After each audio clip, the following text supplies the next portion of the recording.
Check volume. Whoa, let's turn it way. There we go. So Philemon, we found out the pronunciation yesterday. That was a kind of a big deal, huh? Because I was always calling it Philemon or Philemon. Philemon. And we finished up Daniel 11. Very excited. So we'll have two more studies of each.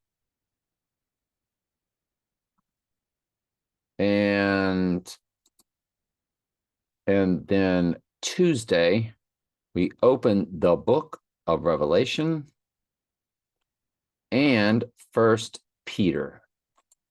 We certainly hope the Lord doesn't open up the book of Revelation on us in that time frame, but we know it could happen at any day. And whenever the Antichrist receives the deadly wound to the right eye, and we have somebody on our radar for that fits every biblical description to a T, and then they go out of their way to make it even more so. And then you move right into World War III. That's when you know you're living in the book of Revelation. You got to have white horse, red horse. You got to have the two. You got to have the two. And then the black horse, pale horse are the results of white horse, red horse, are the results of the deadly wound that kicks off World War III. World War III then leads into the famine and the death. Like Jesus said, there'll be earthquakes. I will tell you, the weather's going to get nutty. Oh, and Jesus also said there would be illness.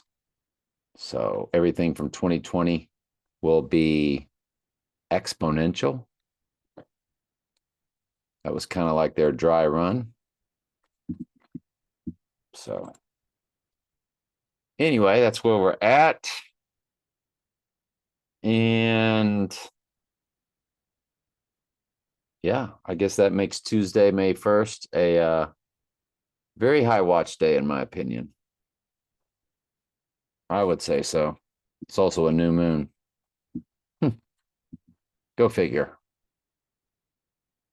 All right, anyway. Cheerio. Let's get on with it.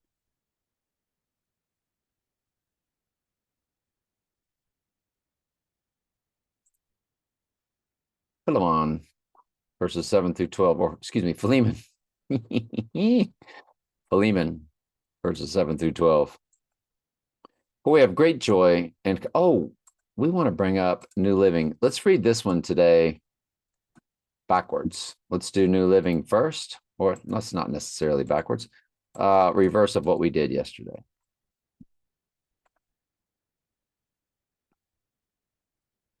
Paul's epistles are good to do both. And sometimes it's good to read the New Living first. I think probably better to read the New Living first to give you an idea. And then the King James, the Gospels, Daniel, Revelation, most of Romans, most of Acts, no need for New Living. But when I get into the epistles, from anybody, Peter, Paul, going to the New Living and really helps because they can get very confusing in the King's English of the 1500s. Your love has given me much joy and comfort, my brother. And that's his name, Philemon. For your kindness has often refreshed the hearts of God's people. So he was a great example. Philemon was. So Paul's high-fiving him with this one chapter epistle. This is why I am boldly asking a favor of you. And don't take everything we read here at face value. We'll then cover it in the King James. I could demand it in the name of Christ because it is the right thing for you to do. But because of our love, I prefer simply to ask you. Consider this as a request from me, Paul, an old man, and now also a prisoner for the sake of Jesus Christ. So he's locked up. I think Paul's final destination of being locked up was Rome. I appeal to you to show kindness to my child, Onesimus. So, did Paul actually have a child? Did Paul actually have a child? As for we know, Paul had no children. There are none mentioned in the Bible. First Corinthians. Was Onesimus Paul's real son? There he decided as runaway slave, whom the apostle Paul received to the faith of Jesus Christ while in prison, regarding him as a son.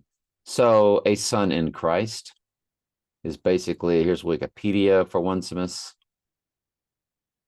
And Paul was never married, so basically he never had any children. Makes sense to me. I was going to go look it up in the Greek. Probably wouldn't help because it's a figurative son, so you would get the definition of son. And anyway, hasn't been much use to you in the past, but now he is very useful to both of us. I am sending him back to you, and with him comes my own heart. All right, very good. Let's kick it now to the King James. See if anything really changes. For we have great joy and consolation in thy love, because the bowels of the saints are refreshed by thee, brother. Wherefore thou I might be much bold in Christ to enjoin thee that which is convenient. Yet for love's sake I rather beseech thee, being such and one as Paul the aged, and now also a prisoner of Jesus Christ. I beseech thee for my son Onesimus, whom I have begotten in my bonds. So I guess they became close while he was locked up. And because of the age difference, he is considered a son in Christ. If they're more your age, they're a brother in Christ. If they're much older, they're a father in Christ. So, which in times past was to thee unprofitable, but now profitable to thee and to me, whom I have sent again. Thou therefore receive him, that is mine own bowels. And he says my own bowels, which really makes it seem like it came from his blood. So I don't know. I'm very, I don't have an opinion either way. It's not like Paul as a Pharisee could have been a sinner, because Pharisees were, of course, big time sinners. Duh. And might have had a child outside of wedlock. And so I don't know. He might be saying receive him as if he came from my own bowel. Again, this King's English is tough. Moving on, finishing Daniel 11, King of the North, King of the South.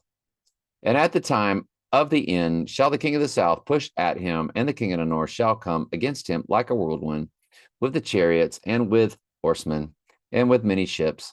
And he shall enter into the countries and shall overflow and pass over. He shall also enter into the glorious land, and many countries shall be overthrown. But these shall escape out of his hand, even Edom and Moab, and the chief of the children of Ammon, or Ammon. He shall stretch forth his hand also upon the countries, and the land of Egypt shall not escape. But he shall have power over the treasures of gold and of silver, and over the precious things of Egypt. And the Libyans and Ethiopians shall be at his steps, but tidings out of the east and out of the north shall trouble him. Therefore he shall go forth with great fury to destroy and utterly to make away many. And he shall plant the tabernacles of his palace between the seas and the glorious holy mountain. Yet he shall come to his end, and none shall help him. All right. hopefully you have watched that whole chapter from the beginning. I'm glad you're here. I love you very much. Ask questions anytime. That's what I'm here for.